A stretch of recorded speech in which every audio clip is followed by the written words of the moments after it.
Hi, everyone, there's a phenomenon that happens in clinic when I'm working with clients, and I first started noticing it when I go to a course. So I might go to a course on pelvic mechanics, how to adjust the sacrum, how to adjust the ilium, and how that influences the spine and the legs and all that sort of stuff.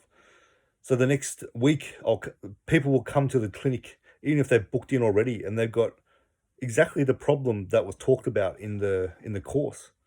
It's like my eyes have been open to look for that for one, but it's more than just that. They're actually saying this is what it is. It's like the mirror inside me that I now have this access to this. It opens up a mirror inside them. It's like I need to tell them about this, or I've got this pain. That's interesting. Or we go to a course to do with ribs. All the next week is all rib issues that people are coming with, and I'm going, am I just making this rib a rib week because I just learnt this stuff? It's like, no, people are generally coming in with rib issues here. So that's interesting. So the mirrors of that, but there's certain themes that come in when I'm potentially out of balance. So maybe my diet is more shitter than usual, and there'll be people coming in who seem to have diet related issues to do with their gut or energy levels. They're more than just musculoskeletal issues. So I'll start looking at, like, I've got a string of people coming in who they find it really hard to eat well. Um, and that's influencing their health. It's actually, you can already see the result of what it's doing to them. Okay, why am I attracting this in my clinic? So I'll go look into myself, into my diet. What am I doing? Well, far out, I'm munching on ice creams when I get home. I don't normally do that, and it's like I'm doing that a lot lately. I'm eating this, I'm drinking this soft drink, I'm doing this when in my mind I'm going, yeah, I'm eating pretty clean. But when I look at it, it's like, no, not really. I'm letting a lot of things through the keeper. So potentially what those people are showing me, I need to clean my diet up, because when I clean my diet up, there's a better feeling inside me, and whatever feeling I'm trying to cover up by eating certain shitty foods in particular has a chance to come up and actually be looked at and expressed. Because a big way that we cover up how we feel is through food. I'm definitely a comfort eater. Um,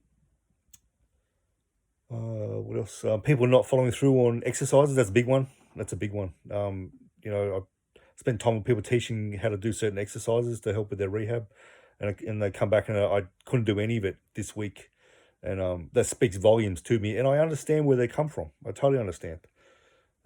Things are hard. Life's bloody hard. Things get in the way, and but in my mind, I'm going forward. We spent probably 20%, sometimes 50% of the session that we did last time on this exercise, and nothing was followed up from it. It's like, in a way, it's a waste of time, and it's a waste of my time, waste of my energy.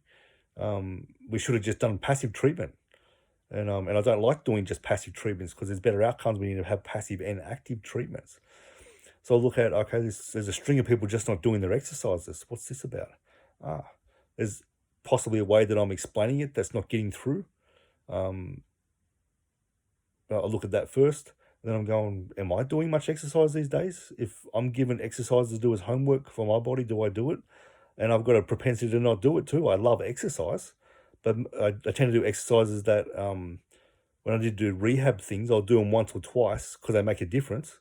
And then I'll just go back to the usual stuff I do. So I'm not sort of following through to the full fruition of what that exercise is myself. So then I go, okay, I'm going to go start pick up the rehab exercises that I do. I'm doing a lot of what I'm learning at the moment is the latest stuff in rehab to do with breathing mechanics, breathing patterns, how they influence foot, knee, hip, rib, neck, arm problems, especially right arm problems, all from this breathing pattern. And the information about it's only 20 years old, and I see what the rehab that these guys are thinking at, the level they're thinking at is at least 20 years ahead of where rehab is right now. And I feel very fortunate. I'm part of the group who are learning this stuff. It's profound. It is really profound, especially for pain where there seems to be no reason why that pain should be there. And we're not talking about emotional pain or pain driven by emotion. We're talking about pain driven by polyarticular chains, left diaphragm not working properly, breathing issues, anxiety-based things affecting breathing, trauma affecting breathing, all that sort of stuff, like hacking the body in a breathing way that gets rid of these problems often for good, and giving the people